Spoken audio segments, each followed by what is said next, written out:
बिस्मिल्लाहिर्रहमानिर्रहीम। आज की इस वीडियो में हम इलेक्ट्रिक फ़ोर्स और इलेक्ट्रिक फील्ड निकालने की कोशिश करेंगे एक यूनिफॉर्म लाइन ऑफ चार्ज की वजह से। तो व्यूअर्स, इससे पहले भी हमने एक वीडियो में इलेक्ट्रिक फील्ड फाइंड किया, लेकिन वो इनफाइनाइट लाइन ऑफ चार्ज की वजह से थी। आज हम इस वीडियो में यूनिफॉर्म लाइन ऑफ चार्ज की वजह से इलेक्ट्रिक फील्ड को फाइंड करेंगे। तो इसी अंदाज में हम एक लाइन ऑफ चार्ज जो है उसको कंसिडर करेंगे। अपने कार्टेशियन कोऑर्डिनेट सिस्टम का ओरिजिन जो है वो सेंटर ऑफ लाइन पे रखेंगे। एक लेंथ एलिमेंट डी जेड जो है वो हम कंसिडर कर लेंगे। डी जेड का फासला चार्ज से हम स्मॉल आर कंसिडर करेंगे। ये सारा प्रॉब्लम सॉल्व करने के लिए आपको कूलम्स लॉ, बेसिक ट्रिग्नोमेट्रिक और लाइन चार्ज डेंसिटी के हवाले से पता होना चाहिए।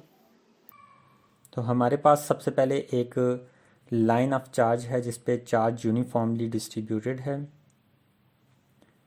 कार्टेशियन कोऑर्डिनेट का ओरिजिन सेंटर ऑफ लाइन पर मौजूद है। एक चार्ज क्यू नॉट कंसिडर करेंगे जो कि वाई एक्सिस पर है। इसकी पोजीशन P है। एक length element D Z consider कर लेंगे जो कि आपके लाइन ऑफ चार्ज का होगा। डी जेड पर जो मौजूद चार्ज होगा उसको हमने कंसिडर कर लेना है कि वो डी क्यू है। और डी जेड और डी क्यू को आप लिंक कर सकते हैं सरफेस चार्ज डेंसिटी लेमडा से, जो कि D Q by D Z होगा। डी क्यू का फासला ओरिजिन से जेड होगा, जबकि पी पॉइंट का फासला ओरिजिन से वाई होगा। और लेंथ सेगमेंट की लेंथ एल है। पी पॉइंट का फासला डी क्यू से स्मॉल आर होगा, जिसको हम पाइथागोरस थ्योरम से लिख सकते हैं कि वो वाई स्क्वायर प्लस जी स्क्वायर का स्क्वायर रूट होगा।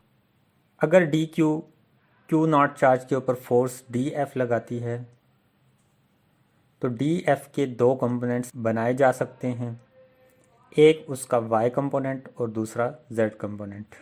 ये जो बड़ी ट्राइंगल है, राइट एंगल ट्राइंगल, इसमें एंगल थीटा अगर एक साइड पर मौजूद है तो छोटी ट्राइंगल में ये उसका वर्टिकल एंगल होगा। और वर्टिकल एंगल्स स्कूल्स में आप पढ़ चुके हैं कि वो आपस में कॉन्ग्रुएंट होते हैं। तो इस वजह से लेफ़्ट साइड पर भी थीटा है, राइट साइड पर भी थीटा एंगल होगा। अब सिमेट्री ऑफ लाइन से हम देख सकते हैं कि अगर जो हमने डी जेड एलिमेंट ऊपर की तरफ लिया था, इसी अंदाज में ये डी जेड एलिमेंट नीचे की तरफ भी लिया जा सकता है। तो जब हम नीचे वाले कंपोनेंट को भी दो हिस्सों में रिजॉल्व करेंगे तो उसके भी हमारे पास दो कंपोनेंट्स बिल्कुल इसी अंदाज में बनेंगे जैसा कि इस सूरत में बने थे। तो बड़ा क्लियरली देखा जा सकता है कि जो z कंपोनेंट हैं ये मैग्नीट्यूड में तो बराबर हैं, लेकिन डायरेक्शन में ऑपोजिट होने की वजह से ये एक दूसरे के इफ़ेक्ट को कैंसल आउट कर देंगे, जबकि y कंपोनेंट्स दोनों ऐड अप हो जाएंगे। तो इस ट्रायंगल में हम देख सकते हैं कि cos theta base by hypotenuse है, जबकि बेस जो है यहाँ पर हमारे पास डी एफ वाई है। तो डी एफ वाई को हमने डी एफ जो कि हाइपोटेन्यूस है उससे डिवाइड कर देना है। इस तरह हमारे पास d f y d f cos theta आ जाएगा। तो व्यूअर्स, यहाँ पर हमारे पास डी एफ जो है ये कूलम्स लॉ से जो है वो देखा जा सकता है कि ये K D Q naught by R square है और cos theta base by hypotenuse है। तो बेस हमारे पास जो बड़ी ट्राइंगल थी उसमें वाई और हाइपोटेन्यूस थी आर, तो हमने ये वैल्यूज़ पुट कर देनी है। तो इस तरह से हमारे पास K Q naught by D Q by R cube बन जाएगा। अब हमें पता है कि लेमडा जो है वो D Q by D Z है, इसी वजह से हमारे पास जो डी क्यू की वैल्यू है वो बन जाएगी लेमडा डी जेड। तो हमने क्या करना है, इस इक्वेशन में डी क्यू की जगह लेमडा डी जेड लिख देना है। अब हमने इंटीग्रेट कर लेना है। तो इंटीग्रेशन में हमारे पास जो डी एफ वाई है इसकी इंटीग्रेशन आपके पास एफ वाई होगी, जो कि वाई एक्सिस के अलॉन्ग टोटल फोर्स होगी, जबकि के क्यू नॉट लेमडा वाई जो हैं ये कांस्टेंट्स हैं और इसकी लिमिट -L/2 टू L/2 होगी। तो इसको हम लेबल कर देते हैं इक्वेशन 1।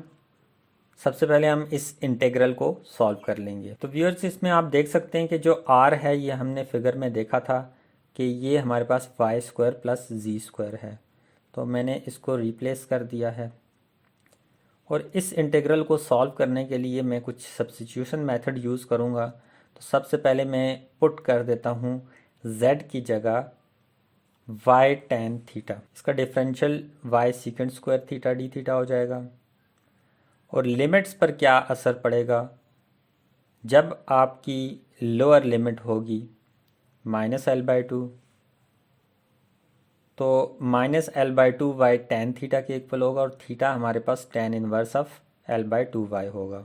इसी तरह से जब हमारे पास z प्लस l/2 होगा तो उस वक्त थीटा की value tan inverse of plus l/2y होगा। ये वैल्यूज़ हम यहाँ पर पुट कर देंगे। सबसे पहले लिमिट्स पुट कर दी, उसके बाद dz और z की वैल्यू हम इंटीग्रल में पुट कर देंगे। व्यूअर्स, यहाँ पर जो लिमिट्स हैं इनको मैं फ़िलहाल सेलेक्ट कर लिया है कि ये x के इक्वल हैं। तो हमारा जो इंटीग्रल है इसमें लिमिट्स -x से +x, आपकी बाकी सारी चीज़ें वैसे ही होंगी और डिनोमिनेटर में से हम y² को कॉमन ले लेंगे तो क्यूब भी इस पर मौजूद है। स्क्वायर जो है ये रूट से कैंसिल हो जाएगा और आपके पास y³ रह जाएगा। जबकि 1 + tan² आपको ट्रिग्नोमेट्री से पता है कि सीकेंट स्क्वायर थीटा के इक्वल होता है। तो अब अगेन हमारा जो स्क्वायर है ये स्क्वायर रूट से कैंसिल होगा और y³ से कैंसिल होगा, 1/y² बाहर आ जाएगा और हमारे पास secant square over secant cube theta बच जाएगा। तो स्क्वायर भी क्यूब से कैंसिल होगा और हमारे पास 1/सीकेंट थीटा बचेगा और सीकेंट जो होता है वो कॉस का इन्वर्स होता है, तो हम इसको कॉस थीटा भी लिख सकते हैं। और कॉस का इंटीग्रल व्यूअर्स आपको पता है कि साइन थीटा होता है और इस पे लिमिट हमने -x से +x तक रखनी है। तो लिमिट्स पुट करेंगे तो साइन हमारा ऑड फंक्शन है, नेगेटिव साइन बाहर आएगा तो वो उसको प्लस कर देगा और हमारे पास 2 sin x/y² रह जाएगा। तो व्यूअर्स, जैसा कि आपने x जो है ये ख़ुद से लेट किया था तो आप sin x की जगह x की वैल्यू भी पुट कर सकते हैं, that is tan inverse of l/2y। तो यहाँ पर sine of tan inverse of l/2y है। तो इसको सिंप्लीफाई करने के लिए सबसे पहले मैं देख लेता हूँ, जैसा कि हमें पता है कि x हमारा जो है वो tan इनवर्स ऑफ l/2y है, तो हमारे पास tan x l/2y/1 भी हो, हम इसको इस अंदाज में भी लिख सकते हैं। और tan x जो है ये परपेंडिकुलर ओवर बेस होता है।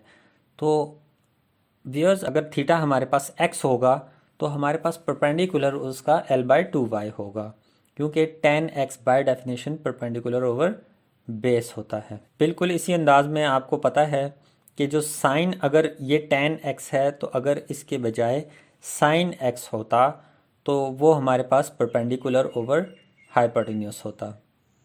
तो हाइपोटेन्यूस फाइंड करने के लिए हम पाइथागोरस थ्योरम का यूज़ करेंगे, जो कि मैंने यहाँ पर लिख दिया है। यहाँ पर हम क्या करेंगे, परपेंडिकुलर और बेस, ये दोनों चीज़ें हमें पता हैं, हम हाइपोटेन्यूस जो है वो फाइंड कर सकते हैं। तो अब हम साइन x की जगह लिख सकते हैं परपेंडिकुलर ओवर हाइपोटेन्यूस। तो अब परपेंडिकुलर हमने देखा था l/2y था, जबकि हाइपोटेन्यूस हमारे पास 1 + l² ओवर 4y² है। तो हम क्या कर सकते हैं, इसको 2 को 2 से कैंसिल करने के बाद हम इसको इस अंदाज में लिख सकते हैं। अब y जो है वो y³ से कैंसिल हो जाएगा, डिनोमिनेटर में से मैंने 1/y कॉमन ले लिया है। तो व्यूअर्स, हमारे पास जो इंटीग्रेशन का रिज़ल्ट आया है वो कुछ इस अंदाज में आ चुका है। अब हमने इसको इक्वेशन 1 में पुट कर देना है। तो इक्वेशन 1 में पुट करने से हमें टोटल फोर्स मिल जाएगी, y से कैंसिल हो जाएगा और लैम्डा हमें पता है Q/L है, चार्ज पर यूनिट लेंथ। तो अब मैं लैम्डा की भी वैल्यू पुट करने जा रहा हूँ।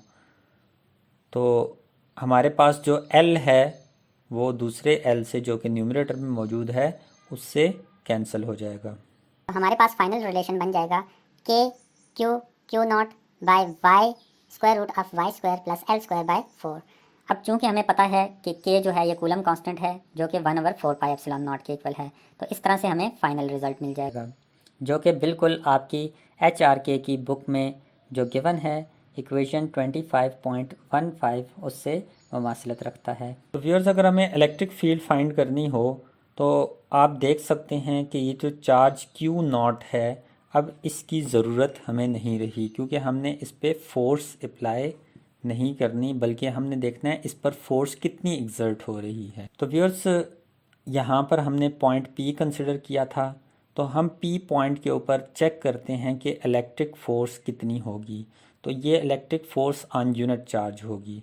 तो चूँकि ये F/Q0 है, तो मैं F की वैल्यू जो ऑलरेडी फाइंड कर चुका हूँ उसको लिख लूँगा, और साथ ही मैं डिनोमिनेटर में Q0 भी लिख लूँगा। तो इस अंदाज में ये जो Q0 है न्यूमरेटर का और डिनोमिनेटर का, ये एक दूसरे के साथ कैंसिल हो जाएंगे। तो आप देख सकते हैं व्यूअर्स, ये भी आपकी बुक्स में जो इक्वेशन 26.16 है उससे बिल्कुल मुमासिलत रखता है। Thank you viewers for watching us.